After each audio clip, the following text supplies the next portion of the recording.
के जाने माने रईस हीराचंद और उनकी पत्नी सुजाता की चमचमाती महंगी कार बंगाल की एक पुरानी बस्ती की सुनसान गली में एक बेरौनक से पुराने मकान के बाहर आकर रुकती है।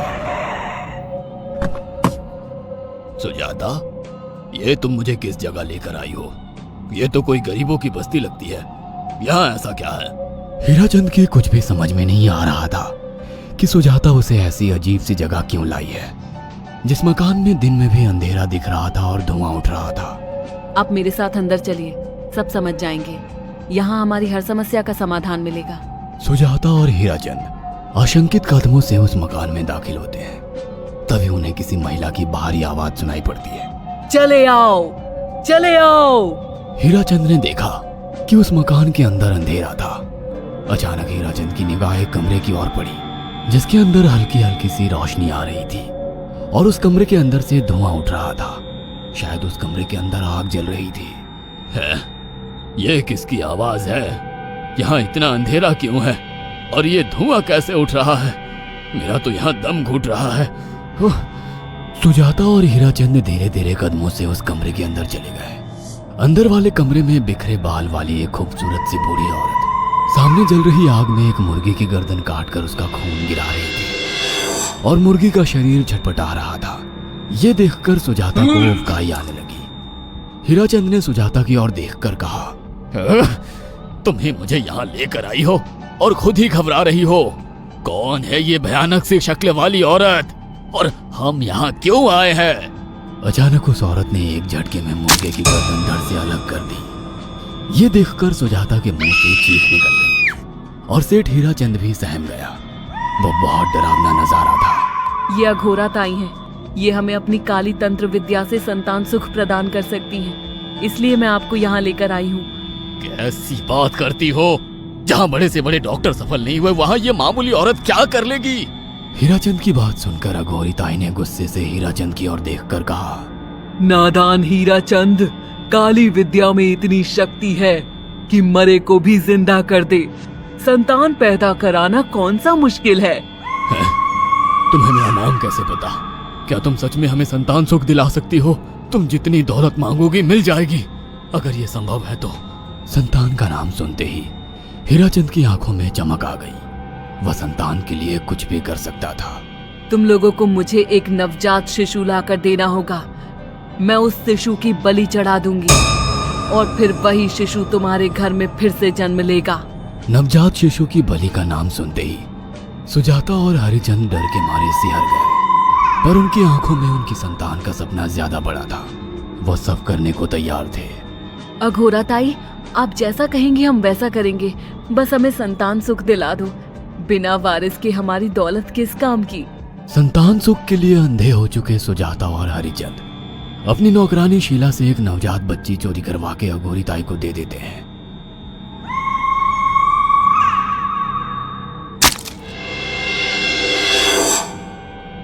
उस शिशु की बलि से सुजाता गर्भवती हो जाती है। देखा आपने अघोरा की तंत्र शक्ति?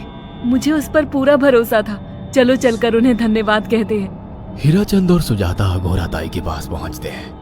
वो दोनों बहुत खुश थे और अघोरा पर उन्हें अंधविश्वास हो गया था। अघोरा ताई, आप महान तंत्रिका है। आपने वो चमत्कार कर दिखाया जो बड़े बड़े डॉक्टर नहीं कर सके।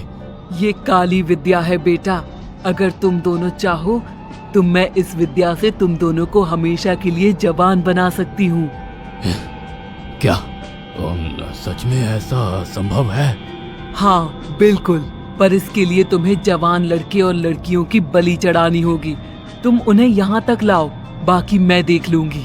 जवान रहने की लालच में अंधे सुजाता और हरिचंद एक अनाथ आश्रमों से हर रोज एक लड़की या लड़के को गोद लेने के बहाने अघोरी के पास बलि चढ़ाने ले जाने लगे। और एक दिन अघोरी ताई ने हीराचंद और सुजाता से इंसानी मांस खाने को कहा। पूरी तरह से इंसान से हैवान बन चुके अब वो दोनों इंसानी मांस खाने के लिए तैयार भी हो गए।